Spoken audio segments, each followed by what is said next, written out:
C'est dans le rap, mais j'ai vu une photo à un moment de toi avec le crâne rasé avec Iron. Après, ça dépend ce qu'on appelle commencer. Bah, commencer, genre. Commencer à m'exprimer, ouais. Ouais, c'est ça, t'as commencé à t'exprimer artistiquement. Ouais, c'est bien dit. Ma première expression artistique. Des termes très pompeux. Je parle beaucoup de processus. Ouais, je faisais du rap de 16 à 20 ans, je dirais, 21, un truc comme ça. Avec Iron, il y avait Iron dans mon groupe. Et toi, t'étais genre auteur à l'époque? T'étais déjà le mec qui écrivait les... Bon, on écrivait tous, ouais. En fait, en gros, j'écrivais avant de faire du rap. C'est pas le rap qui m'a donné envie d'écrire, c'est l'envie d'écrire qui m'a fait faire du rap. Et puis après, tu sais, c'est la vie, quoi.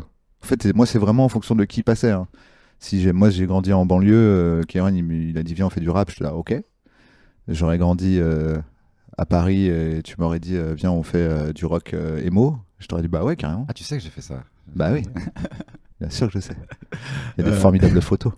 Parce que, il me semble, je crois que c'est dans un podcast avec Luc Dubourg où tu as fait un parallèle entre le stand-up et le rap français. Ouais, un peu, ouais. Je trouvais qu'il y avait un peu les mêmes codes. Enfin, que la façon que le grand public a eu d'appréhender la chose ressemble beaucoup. Donc oui, je pense que c'était avec Luc Dubourg où je faisais la comparaison. Après, je l'ai faite beaucoup de fois. Où tu sens que Blanche Gardin, c'est un peu MC Solar, quoi. C'est-à-dire que... Tu sais, t'as Télérama et compagnie qui disent ah, ça c'est bien. Tu vois, Solar, il faisait clairement du rap. Puis t'avais plein de gens qui disaient j'aime pas le rap, mais j'aime bien Solar. Et il y a plein de gens à l'époque, maintenant ça a un peu changé, parce que le stand-up, comme le rap, prend de l'importance, qui disaient j'aime pas le stand-up, mais j'aime bien Blanche. Et donc c'était vraiment donc.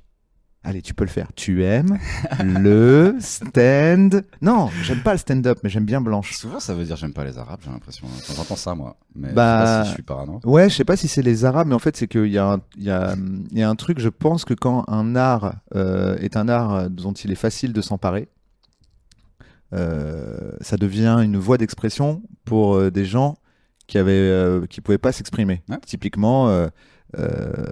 quand tu arrives dans le rap, tu mets une face B, tu as un micro, un magnétophone même. Nous, on a commencé, c'était vraiment avec le rec de la chaîne IFI, quoi. Et ça passait plutôt bien, même si c'était un peu pourri, mais tu rappais, quoi. Alors que si on avait voulu faire du rock, bah, faut que ta daronne, elle achète une batterie, la daronne de l'autre, faut qu'elle achète une guitare. C'est comme ça que c'est né, en fait, le hip-hop. C'est genre, on n'a pas les moyens de payer des instruments, on va sampler, quoi. Et le stand-up, pour moi, c'était pareil. C'était si quelqu'un a un micro, on peut aller dans une salle, on les convainc et on fait du stand-up. Il n'y a pas besoin de ramener du matos, du machin. Donc je pense que c'est pour ça. C'est parce que ça a été d'abord emparé par une classe populaire qui est souvent rejetée. Et donc c'est pour ça qu'on dit que c'est à chaque fois une sous-culture. Ouais, c'est une sous-culture. C'est une sous-culture. Et puis après la sous-culture, bah, ça devient la culture. Moi je viens de la bande dessinée, les jeux vidéo, les films d'horreur. C'est pour ça que j'aurais très honte de faire partie du paysage médiatique français à un moment et de devoir dire des vraies opinions sur le monde alors qu'en gros j'ai pas lu un seul putain de bouquin, quoi. Enfin, oui, mais ça, je devrais avoir ce complexe-là. Mais... Oui, c'est ça, c'est un complexe qui est dû au fait que. Mais en fait, moi-même, ça rejoint. Alors, je pars dans un truc philosophique. Mais tant mieux, vu que. C'est ce que j'attendais. Il y a une réflexion que je me suis faite il y a pas longtemps, qui est que. On sait depuis un moment, et ça a été pas mal étudié, qu'il y a beaucoup de formes d'intelligence. Qu'un footballeur qui joue très bien au foot, c'est une forme d'intelligence, dans l'espace, dans le machin. Qu'un bûcheron qui sait bien faire tomber un arbre. C'est une forme d'intelligence, que voilà, la musique est une forme d'intelligence, mais les gens qui ont, on va dire, défini l'intelligence n'ont qu'une forme d'intelligence, c'est l'intelligence littéraire. Donc en gros, les gars qui écrivent les livres pour dire qui est intelligent, ils disent que c'est eux. Tu vois ? Et donc je pense que ça développe un complexe parce qu'on se dit, si je suis de la sous-culture, c'est que je suis bête, puisque les gens intelligents, ils disent que c'est bête, mais ils sont juste en train de dire qu'ils sont les plus intelligents. Et en vérité, c'est ce qui se passe. Et à un moment, le public dit non, je crois pas que... Je prends Orelsan, par exemple, parce qu'il a beaucoup parlé de sous-culture. J'arrive avec ma sous-culture, sauf que c'est nous le futur. C'est exactement ça. Ils disent non, il est pas bête. Bah, c'est ce que est devenu le hip-hop, de toute façon. C'est devenu limite la forme la plus dominante de... Ouais, c'est ça.